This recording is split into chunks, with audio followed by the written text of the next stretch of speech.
Futures versus stocks. Let's clarify the difference. In the financial market, both futures and stocks play significant roles, each offering unique opportunities and challenges for traders. Understanding the fundamental differences between these two instruments is crucial for making informed investment decisions. In this video, we'll delve into the disparities between futures and stocks trading, exploring their characteristics, advantages, and drawbacks. Stocks represents ownership in a company and are traded on stock exchanges.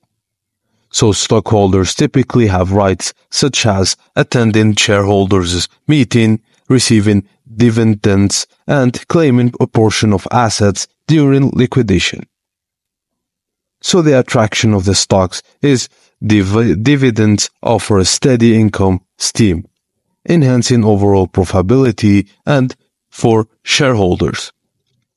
Investors may focus on maximizing profits by targeting high dividend-paying companies. As for the futures are contracts entail an obligation to buy or sell an asset at a predetermined price and the time in the future. Buying a futures contract for shares of a company at a specified price for delivery in month. That's an example for how futures work. Futures contracts can be based on various financial assets, including stocks, indices, currencies, commodities, and cryptocurrencies. The settlement type of futures can be either cash settled or deliverable, depending on whether physical delivery of the underlying asset is required. Futures trading involves a learning curve due to the realities of contract mechanics and market dynamics. The pros of stock trading.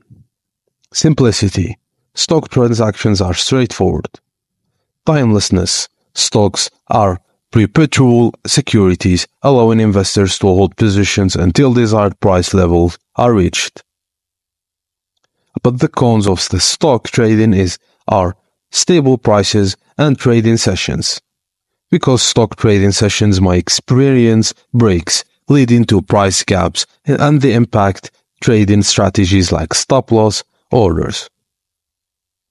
But for future trading, it has variety, because it offers a diverse range of assets to trade, providing opportunities even when stock markets are quiet. And it is margin trading in futures allows for leverage, enabling traders to control larger portions with a factor of capital. So, both futures and stocks trading present unique opportunities for traders, each accompanied with its own set of advantages. So success is either market requires a serious and informed approach. And that's it, guys. Thank you for watching, and please don't forget to like and subscribe for more.